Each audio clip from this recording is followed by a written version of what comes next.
Hey folks, welcome back to Retirement Roadmap with MasterPlan Retirement Consultants. I'm Evan, and with me as always, financial advisor and retirement planner Mark Fricks. It's easy to remember how tight our money was in 2022. From the grocery store to the gas pump, inflation pressures had many of us revisiting our monthly budgets to trim the fat. Things have loosened up a bit here in 2023, but we are still seeing and feeling the effects of inflation. Today, we'll be discussing inflation's effects on your retirement and how we can design a retirement plan to help withstand the effects of inflation over a full retirement. Inflation, as a simple definition, is the declining of purchasing power, or in the U.S., the decline of the value of the dollar. Mark, to begin, what are some of the ways inflation affects retirement, and how dangerous can it be to a full retirement plan? Yeah, so one of the first things I see a lot of times when people come to see us is they've got these numbers in their head, but it doesn't include inflation. It's like, oh, we can live on blank, and we're retiring in 5 years, so our Social Security is this, we're good, and then we start running numbers. And then they start going, oh, well, didn't think about inflation, and sometimes it doesn't feel real. I think it feels real, for the people that buy groceries, whether that be the husband or the wife or whoever, or the brother or the sister. It certainly feels real when you buy gas, but gas is so volatile. One day it could be up 20 cents, the next day you feel good because it's down 20 cents. But it definitely affects the retirement planning, which is why it is a crucial component of the reports we run, the calculations we do, the thought pattern, the education of the client, everything. Inflation is a major concern, and there are things you can do, but it's got to be part of the plan. Yep. You just reminded me, actually, we've commented before that when we have someone come in to meet us and to discuss as an initial consultation, preliminary discussion, we've very rarely have someone come in with an actual written plan or an income plan. Yeah. There was one time around the time I had started, about a year in, maybe 2019, a couple came in and they had an actual written out income plan. And that was, I think you may have bought them dinner or something because you'd never seen that before. Something like that. But the one thing that they did not include was inflation. And then when we come back with the reports, you start to see that chipping and eating away. A little bit more on the definition side. Can you explain the Consumer Price Index, the CPI, and why that is not always the full picture? Right. Yeah. So, it's impossible to measure inflation on everything in the marketplace. I understand that. So what they actually do is they actually take a group of products. So let's say they take apples. How many kinds of apples are there? Hundreds and hundreds. Well, they don't count hundreds of apples. They take a general category of apples. And so an apple in Washington State, maybe they had a bad growing season, and so they're much more expensive, whereas the growing season maybe in Georgia was good, and they didn't go up as much, but they kind of take an average. So you get that problem. But you've also got the big problem is the basic one we use, the CPI, Consumer Price Index, leaves out the components of food and energy. Now, we're talking to a lot of people here, between YouTube and radio and podcast and all this stuff. And so just a show of hands, if you're not driving, who eats? Anybody? Yeah, I see at least a couple of hands go up. Who drives? Who uses energy? Who uses oil in their home or propane or natural? Of course, we all do. So people say, well, why doesn't the government include that in inflation numbers? Well, the government's initial response is they're too volatile, okay? But the real response, if you dig down, is that the government says they're not measuring actual inflation. They're measuring the impact of inflation on the consumer. So think about this. We've experienced this over the last year or two. I'm looking at cheaper eggs. I'm looking at cheaper gasoline. I'm maybe carpooling. I'm driving less. So the impact of higher gas prices has not been the full 22% increase we saw. It's been maybe 5 or 10 on me or the average consumer. The same thing with food. Are people eating out less? Yes. Statistics show us people are eating out less. Are they buying more? Some of the best stock right now is things like Dollar General. People are buying food and other things at Dollar General instead of Walmart or Kroger or Publix because right now I don't care what the brand is. I just need the cheapest coffee I can get because it's gone up 60% of whatever it may be. So this is the impact of inflation. Now, is that fair? I don't know that it is. I think it gives a credence of mistrust to the government, because if I'm buying groceries and I spend $100 and I used to get 3 bags and I'm getting 1.5, and I look at the government and say, "You say groceries have gone up 8%?" No, they've gone up 40 or 50%. Right. So you can't read the numbers and say, "Oh, it's got to be more about the effect on me." Right. And how's that affected me? And so now I'm back to using coupons and apps. You can pull up things for if you're in a certain store or whatever. And so that's the average American is doing that. And so when you look at inflation, the government, their goal is 2%. Okay. And I think the average, if you look at the last 80 to 100 years, is about 3. So it's not been too bad. But the real inflation average is probably more like 4 to 5. So as you know, a lot of times we'll use 4% as kind of a baseline for our inflation numbers and income and things like that. So Right. yeah, and so the other problem too, Evan, that leads to is that Social Security increases are not based on your pocketbook. They're based on the Consumer Price Index, which does not include food and groceries. So you may get a bump of, I think it was 7 or 8, 9% in 2022, but real inflation, if you really look at the numbers, is more like 12 to 15%. Right. So it does not keep up. Does it help? Yes. Is it better than not having it? Yes. Does it keep up? No. And so over time, and if you're retired for 30 years, your dollar is shrinking more and more based on your income. And so that means more and more money has to come from where? Your pocket, your retirement account, your part-time job at Walmart, whatever it may be. And so we have to plan for what people have heard us talk about a lot, which is the retirement income gap. Right. It's going to be increasing as you go. So a couple of neat little stats I brought up here. I thought this might be a great place to pull this in here. Over the last 100 years, inflation has averaged between 0 and 23%. Can you imagine 23%? During the gold standard, nations averaged almost 0 inflation. And I didn't dig into why, but I thought it was very interesting. During the 19th century until 1914, the nations that were on the gold standard had very little inflation. The dollar has lost 21% of its purchasing power over the last 10 years. 21%. So it's 80 cents versus $1 now. Pretty significant. And just kind of an interesting one, in 1930, which I know is a long time ago, okay, but the average house was less than 4,000. Today, it's almost 300,000.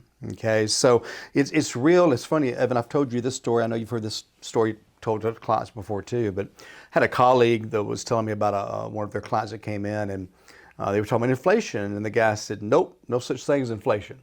He said, "Well, what do you mean there's no such thing as inflation?" He said, he pulled out a dollar. He said, "See this dollar? What was it worth 10 years ago?" And my colleague said, $1. He said, "What's it worth now?" He said, "Technically $1. No inflation." It's still worth $1. Okay. So hopefully we have an audience. In fact, I know we have an audience much brighter than that. But yeah, inflation is the fact that dollar is now worth 70 cents or 60 cents or 50 cents. And you need a lot more of it. And then you take a look at the flip side of employee wages going up. They have not kept up with inflation over the last few years. And so now, again, less money in your pocket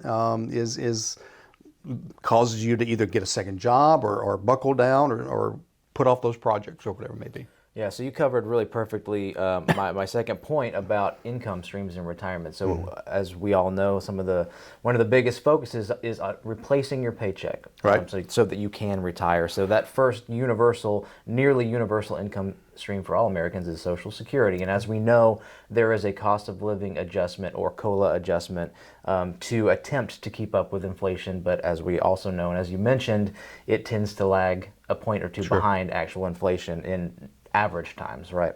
What about pensions? If someone is lucky enough in this day and age in 2023 to have a pension, are those COLA adjusted, or is that kind of on a case-by-case basis? Pretty much what we're seeing now over the last 5-6 years is anybody that comes in with a pension, if it's a private pension like a corporation, it does not have a cost of living adjustment to it, very rarely.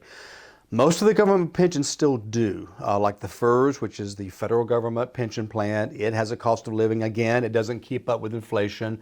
It helps, okay? County governments in our area, state governments are still having some cost of living increases, fairly good ones. But again, I don't think it's sustainable. I'm already seeing some cracks in those armors as well, depending on what state you're in, what county you're in, or whatever. And even now, the federal government is debating changing the formula of how they figure that pension, not doing away with the cost of living necessarily, but of changing the formula of how they figure the pension and cost of living increases. So it's not going to get better. Right. It's going to get worse. And so it becomes even more dependent on the individual to have the ability to make up that gap.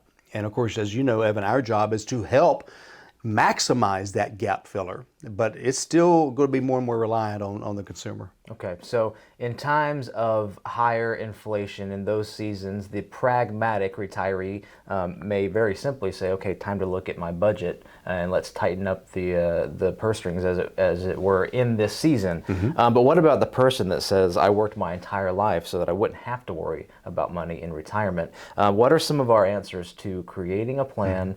Mm-hmm. And how do we build in inflation protection, if there even exists inflation protection, into a retirement plan? Yeah, there is. Of course, we take into account what Social Security, what we feel like it's going to do over the coming years. But from an inflation standpoint, there's a couple of things. Long range, what we do is we overestimate what we think inflation will be, and then we take a look at what the client has in reserves, in 401ks or whatever, and making sure there's enough there to fill that gap. And if not, what are steps we can take now, not in 10 years, not in 20 years, but now, to go ahead and find ways to maximize our growth, maximize our income. We have been very blessed to be able to find a few companies over the last couple of years that provide some of these newer brand annuities that not only guarantee lifetime income, but guarantee increased lifetime income that actually can keep up and maybe even surpass inflation. So there's some really neat tools. We're always staying on top of that, of course, but just we plan ahead, and the further ahead we can plan, then the better opportunities and the better success we'll have. I want to take a moment real quick, folks, to remind you guys to check out our website, MasterPlanRetire.com. There you can find multiple retirement resources, retirement checklists, link to the podcast, to the YouTube channel, as well as a Schedule Now button that will give you an offering of a complimentary retirement consultation with Mark. That's an opportunity for you to ask any of your retirement questions, get some feedback on that, have some reports ran so you have a good vantage point for your own retirement. You can get there on MasterPlanRetire.com or our phone number 770-980-9262. And of course, we offer face-to-face appointments in our home office in Marietta, Georgia, but we also offer Zoom. Perhaps you it's not as convenient to drive over from the state across or so, but also phone calls work as well. So check that out, MasterPlanRetire.com. And by the way, Evan, don't let, if you're 4 states away or whatever, we now have clients in 22 different states, and so right. We are very good at working across state lines. We could be licensed anywhere if we're not already licensed there, and I still do some traveling. I still teach face-to-face throughout the Southeast. We still see clients face-to-face throughout the Southeast as well. Maybe not as frequently as before COVID, because we've gotten so adept at teaching online and meeting online. But there's some folks, maybe even I've got one client, they're about 3 states away, and they're like, we've done several Zoom meetings, and they're like, maybe just one time we can meet face to face. I said, yeah, we'll work it out. We'll make it work, and it's worth that if we can develop that trust and that relationship to make sure that this long-term relationship works. So just a little byline there. Yeah. And traditionally, to fight inflation, we put money in the stock market. We, the collective we, that's kind of the go-to. Well, the stock market is there to help grow your money and stay ahead of inflation. But are there some more specifics to the retirement age individual when it comes to using the stock market to beat inflation? Yeah, so yeah, first of all, the reason that we keep money in the stock market is because it is the one place that beats inflation. People are looking at the market, and since our bear market, the S&P was down almost 20% in 2022. This year, it's up about half of that, 10 to 14, depending on which market you look at. But inflation's up 8 or 9, so some of that increase in the stock market makes us feel good. but stocks are more expensive because the dollar's worth less. You know, so let's not get too excited. All right. I mean, I'm glad. I love to show positive numbers, but let's also understand. But if we hadn't had any money in the market, if we were sitting in the bank, if we were sitting wherever, I've got clients saying, "Hey, I bought a 5% CD. That's great. Inflation's running at 8, so now you're only losing 3%." All right. But being some of our money in the market. To combat that inflationary seasons that we will have. And so that's why it's important to keep some money in the stock market. Other than that, again, there's some little things we can do. I've had several clients over the last 12 months have come to me and said, my car's on its last leg, or we want to build a garage, or whatever it may be. And I'm like, well, timing's important. And the timing of buying a truck now or last year or last 6 months or a car or whatever is not great because they're more expensive. They're getting top dollar. Some vehicles are actually getting a premium on top of the invoice because of the shortages, okay, and because of inflation. And so let's not buy right now. I mean, if you have to, that's one thing, but I told a client the other day, they said, I need to buy a car soon. I said, can you wait 6 months? Can you wait 9 months? Because I think we're going to be through most of this. I think that your stock market account will be up even more. I think the prices will pull back as they continue restocking from COVID and chip shortages and everything else. We're starting to see that in the automobile industry now. Absolutely. So the lots are looking full again. And so it's got to take a little bit more time, but let's give it some more time. And unless your car just falls apart in the driveway, maybe put a little bit more time off if you can. And as far as those income streams too, and protecting those from inflation, that's really one of the reasons the personal pension plan is so powerful. And you have control of creating your own pension rather than an employer private pension. But that's one of the reasons we use those annuities. And they're historically have the best growth that they've ever had, and that is guaranteed money. Correct? Yeah. So what's changed so much about annuities? I don't know if people realize this, but the first annuity in this country came from Europe in 1759. This is not a new concept, folks. Okay. But the problem with annuities has always been no death benefit. If there's money left and you're getting income and you pass away, it doesn't go anywhere. It doesn't go to your kids or anybody else. Now we're adding death benefits, income riders that accelerate the growth of your income. So there's different products now. They've gotten much more competitive, much more regulated as well. And so I'm not going to say there's not any gotchas. There are better ones out there than there's also some bad ones. So you need the right one. You need a fiduciary to guide you in the right direction, but there are much better tools. So as you said, we've had people come to us and they've got an annuity at work, let's say. And let's say they can take a $500 a month or take a $100,000 lump sum.